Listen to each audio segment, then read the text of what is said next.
Discovering your hidden strengths isn't just some self-help cliche, it's genuinely transformative. I've spent years trying to figure out what makes me unique, and today I want to take you along on my personal journey of strength discovery. It's been messy, enlightening, and sometimes downright uncomfortable, but it's led me to insights I never expected. Let me start with a confession.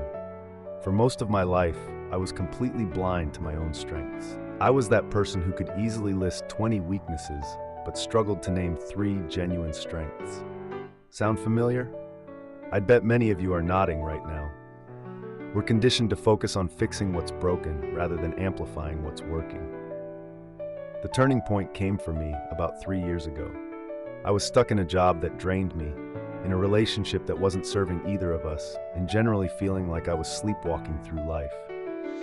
One evening, after a particularly brutal performance review, where my boss had focused exclusively on areas for improvement, I found myself sitting in my car, completely deflated. That's when I asked myself a question that changed everything. What if I've been focusing on the wrong things all along? This question led me down a rabbit hole of self-discovery that I'm still exploring today. I started by doing something counterintuitive. Instead of trying to fix my weaknesses, I began paying attention to when I felt most energized, most in flow, most like myself. The patterns that emerged surprised me. For instance, I discovered that while I'm terrible at detailed planning, I excel at adapting on the fly. Where others panic when plans change, I thrive. This adaptability had always been there, but I'd never recognized it as a strength because it wasn't something I deliberately developed. It just came naturally. And that's the thing about hidden strengths. They often feel so innate that we don't even register them as special. Another revelation came through feedback from friends. When I asked what they thought I was good at, several mentioned my ability to make complex ideas accessible. "You break things down in ways that make sense," one friend said. "You translate expert speak into human language." I'd never thought of this as a strength. It was just how I processed information. But learning that others valued this ability shifted my perspective entirely. This brings me to an important point. Our hidden strengths often exist in our blind spots. They're the things we do so naturally that we assume everyone does them. They're the skills and qualities we take for granted because they don't feel like work to us. Think about it. Have you ever been complimented on something and thought, but that's so easy? That reaction is often a clue that you're looking at a natural strength. What comes effortlessly to you might be incredibly difficult for someone else. I remember a colleague once marveling at how easily I could diffuse tense situations in meetings. To me, it was just reading the room and adjusting my approach accordingly, nothing special. But to her, it was a superpower she wished she possessed. That conversation was eye-opening. I'd been dismissing a genuine strength because it didn't feel like an achievement to me. Now, I'm not suggesting that identifying your strengths is a magic bullet that instantly transforms your life. It's more like finding the right key. You still have to turn it and open the door yourself. But knowing your strengths gives you a tremendous advantage. It helps you focus your energy where it will yield the greatest returns. When I started leaning into my natural abilities rather than constantly trying to shore up my weaknesses, several things happened. First, my confidence grew.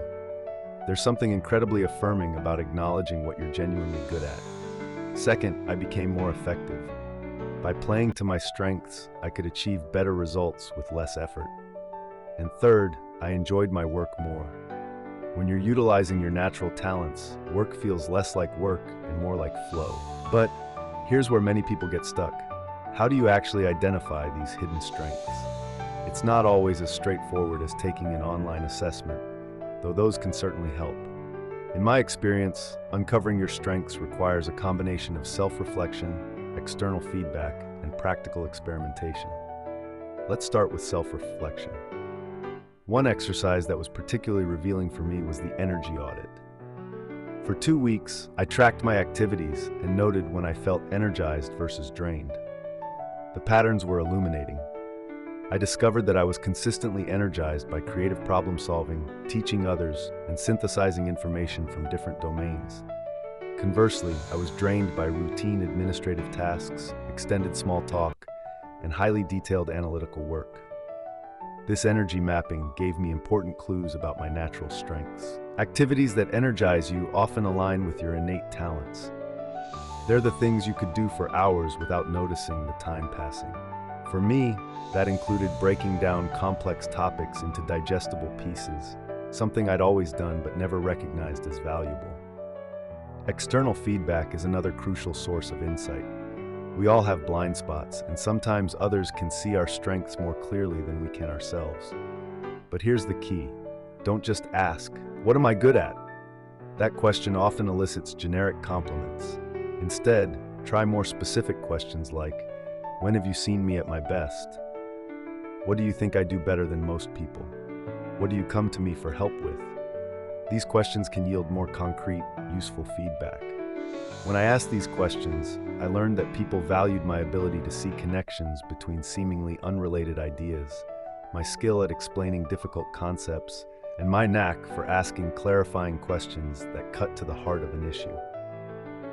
The third approach, practical experimentation, involves deliberately trying different types of activities and paying attention to where you excel with minimal effort. This might mean volunteering for different projects at work, taking on varied roles in community organizations, or even trying new hobbies. In my case, I volunteered to lead a workshop at a conference, something I'd never done before. To my surprise, not only did I enjoy it immensely, but the feedback was overwhelmingly positive. Participants specifically mentioned my ability to make complex material accessible and create an engaging learning environment. This experience confirmed what the energy audit and feedback had suggested. Teaching and translating complex ideas were among my core strengths. Now, let's address a common misconception. Identifying your strengths doesn't mean ignoring your weaknesses entirely. It's about making strategic choices about where to invest your development efforts. Some weaknesses need to be addressed, especially if they're holding you back in critical areas. But not all weaknesses deserve your attention. I used to beat myself up about my disorganization until I realized two things. First, it wasn't as bad as I thought, and second, I could implement simple systems to compensate for it without trying to fundamentally change my nature. This freed up mental energy to focus on developing my genuine strengths, rather than endlessly trying to fix something that wasn't actually broken. Another insight that transformed my approach to strengths was understanding the difference between skills and talents. Skills are learned capabilities that you develop through practice and education. Talents are naturally recurring patterns of thought, feeling, or behavior. Both are important, but talents provide the foundation for excellence. You can develop skills in areas where you have little natural talent, but it will require more effort and likely yield less impressive results. Conversely, when you build skills on top of natural talents, you can achieve extraordinary outcomes with relatively less struggle. This doesn't mean you should only do what comes easily. Growth requires challenge, but it does suggest that aligning your efforts with your innate talents is a more efficient path to excellence. In my case, I realized that my natural talent for pattern recognition and synthesis could be enhanced by developing better research skills and expanding my knowledge base. The combination of my innate ability to connect dots with deliberately acquired knowledge created a powerful synergy that I could leverage in multiple contexts. One of the most surprising discoveries in my strength journey was realizing that some of my perceived weaknesses were actually strengths in disguise. For example, I used to think my tendency to question established processes was a flaw, something that made me difficult or contrarian. But reframed properly, this weakness revealed itself as a strength. I naturally think critically and look for better ways to do things. The key was learning how to channel this tendency constructively rather than trying to suppress it. Now, instead of blurting out, "This process is inefficient," in meetings, I might say, "I'm wondering if we could experiment with a different approach that might save us some time." Same underlying strength, but expressed in a way that adds value rather than creating friction. This brings me to another important point. Context matters enormously when it comes to strengths. A quality that's highly valued in one environment might be considered problematic in another.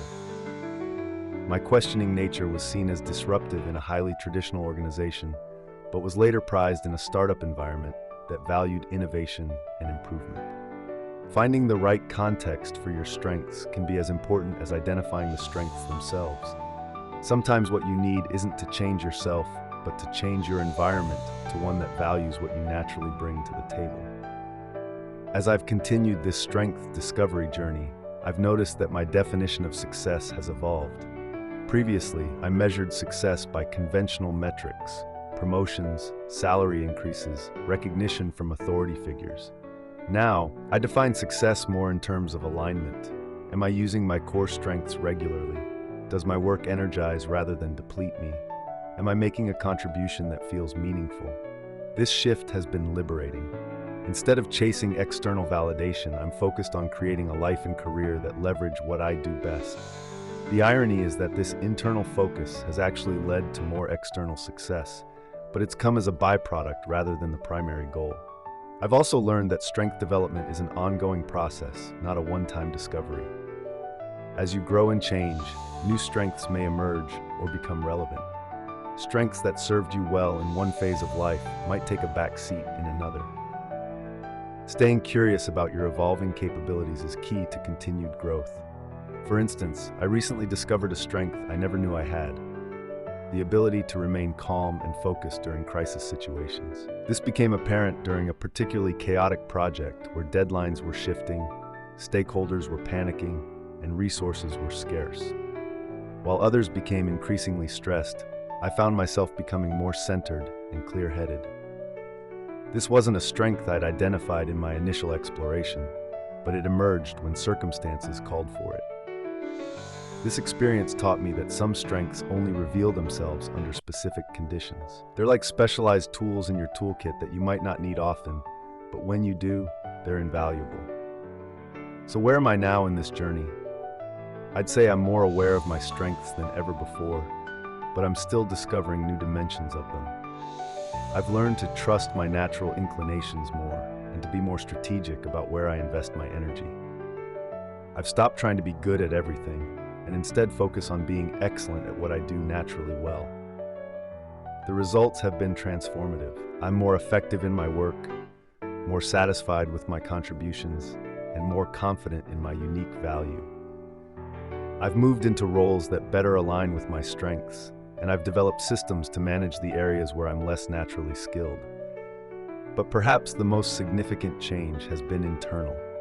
There's a profound difference between trying to become someone you're not and working to become the best version of who you already are. The former is exhausting and ultimately futile. The latter is energizing and deeply fulfilling. If you're at the beginning of your own strength discovery journey, I encourage you to approach it with curiosity rather than judgment. Be open to surprising discoveries about yourself. Question your assumptions about what counts as a real strength. And remember that the goal isn't to fit yourself into someone else's definition of success, but to create a life that allows your unique strengths to shine. Start by paying attention to when you feel most energized and engaged. Notice what people consistently appreciate about you.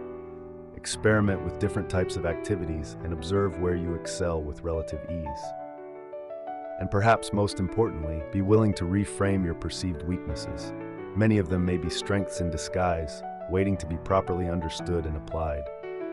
The path to uncovering your hidden strengths isn't always straightforward. It involves false starts, unexpected discoveries, and occasional setbacks. But it's a journey worth taking, because when you build your life around what you naturally do best, you don't just achieve more, you become more fully yourself.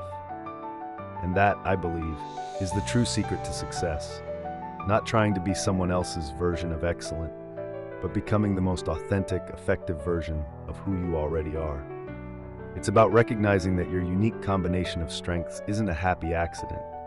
It's your blueprint for contribution and fulfillment. So I invite you to join me in this ongoing exploration. What strengths might you be overlooking? What natural talents have you been taking for granted? What might be possible if you focused more on developing what you do best, rather than fixing what you do worst?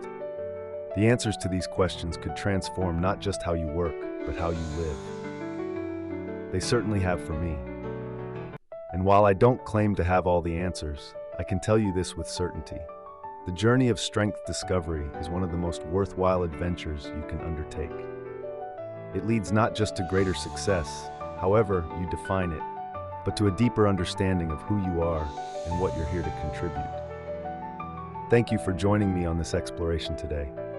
I'd love to hear about your own experiences with discovering your hidden strengths. What surprised you? What changed when you started focusing more on your natural talents? Share your thoughts in the comments, and let's continue this conversation. Until next time, remember, your greatest strengths might be hiding in plain sight, waiting for you to recognize their value.